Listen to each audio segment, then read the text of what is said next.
ಉಡುಪಿಯಲ್ಲಿ ಇಂದು ಕೂಡ ಭಾರಿ ಮಳೆ ಸುರಿದಿದ್ದು ಜನಜೀವನ ಅಸ್ತವ್ಯಸ್ತವಾಗಿದೆ. ಇಲ್ಲಿನ ಕೊಡಂಕೂರಿನಲ್ಲಿ ಮನೆಗಳು ಜಲಾವೃತಗೊಂಡು ದ್ವೀಪದಂತಾಗಿದೆ. ಮಾತ್ರವಲ್ಲ, ಮಳೆಯಿಂದಾಗಿ ಕೃತಕ ನೆರೆ ಸೃಷ್ಟಿಯಾಗಿದ್ದು ಕೃಷ್ಣಮಠದ ಪಾರ್ಕಿಂಗ್ ಏರಿಯಾ ಕೂಡ ಜಲಾವೃತವಾಗಿದೆ. ರಾಜ್ಯದ ಕರಾವಳಿ ಭಾಗದಲ್ಲಿ ಮಳೆ ಬಿರುಸು ಪಡೆದಿದ್ದು ಉಡುಪಿ ಜಿಲ್ಲೆಯಲ್ಲೂ ನಿರಂತರ ಮಳೆಯಾಗುತ್ತಿದೆ. ಹವಾಮಾನ ಇಲಾಖೆಯು ರೆಡ್ ಅಲರ್ಟ್ ಘೋಷಿಸಿದ್ದು ಹೆಚ್ಚಿನ ಮಳೆಯಾಗುವ ಸೂಚನೆ ನೀಡಿದೆ. ಇನ್ನು ಉಡುಪಿ ಜಿಲ್ಲೆಯಾದ್ಯಂತ ಎಲ್ಲಾ ಶಾಲೆಗಳು ಮತ್ತು ಪದವಿ ಪೂರ್ವ ಕಾಲೇಜುಗಳಿಗೆ ರಜೆ ಘೋಷಣೆ ಮಾಡಲಾಗಿತ್ತು.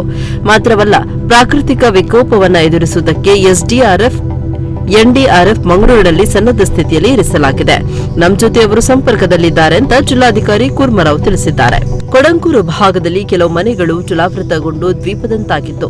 ಕರಾವಳಿ ಬೈಪಾಸ್ ಪರಿಸರದಲ್ಲಿಯೂ ಹಲವಾರು ಮನೆಗಳ ಸುತ್ತ ನೀರು ತುಂಬಿದ್ದು ಆತಂಕದ ವಾತಾವರಣ ನಿರ್ಮಾಣವಾಗಿತ್ತು.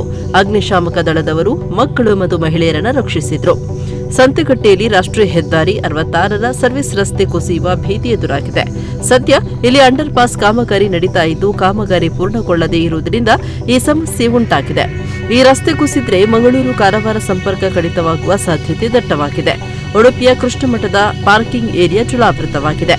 ಹೀಗಾಗಿ ಪಾರ್ಕಿಂಗ್ ಏರಿಯಾದಲ್ಲಿರುವ ಇದ್ದಂತಹ ವಾಹನಗಳ ಸ್ಥಳಾಂತರವನ್ನ ಮಾಡಲಾಗಿದೆ. ಕೃತಕ ನೆರೆ ಸಮಸ್ಯೆಯಿಂದ ಕೃಷ್ಣಮಠಕ್ಕೆ ದೇವರ ದರ್ಶನಕ್ಕೆ ಆಗಮಿಸಿದ ಉತ್ತರ ಕರ್ನಾಟಕ ಭಕ್ತರಿಗೆ ಕೃಷ್ಣನ ದರ್ಶನ ಮಾಡಲು ಆಗದೆ ಹಿಂತಿರುಗಿದ್ದಾರೆ. ಕಾರ್ಕಳ ತಾಲೂಕಿನಲ್ಲಿ ಜಡಿಮಳೆಯಿಂದಾಗಿ ಸ್ವರ್ಣ ನದಿ ಉಕ್ಕಿ ಹರಿಯುತ್ತಿದೆ. ಪಶ್ಚಿಮ ಘಟ್ಟದ ತಪ್ಪಲು ಪ್ರದೇಶವಾಗಿರುವ ಮಾಳ ಮಲ್ಲಾರುವಿನಲ್ಲಿ ಉಗಮಿಸುವಂತಹ ಸ್ವರ್ಣ ನದಿಯಲ್ಲಿ ಮಳೆಯಿಂದಾಗಿ ಒಳಹರಿವು ಹೆಚ್ಚಿದೆ.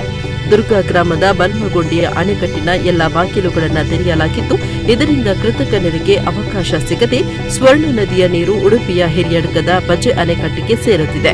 ಜಿಲ್ಲೆಯಲ್ಲಿ ಮತ್ತಷ್ಟು ಮಳೆ ಸುರಿಯುವ ಮತ್ತಷ್ಟು ಮುನ್ಸೂಚನೆ ನೀಡಿದ್ದು, ಸಾರ್ವಜನಿಕರು ಎಚ್ಚರಿಕೆ ವಹಿಸುವಂತೆ ಜಿಲ್ಲಾಡಳಿತ ಸೂಚಿಸಿದೆ.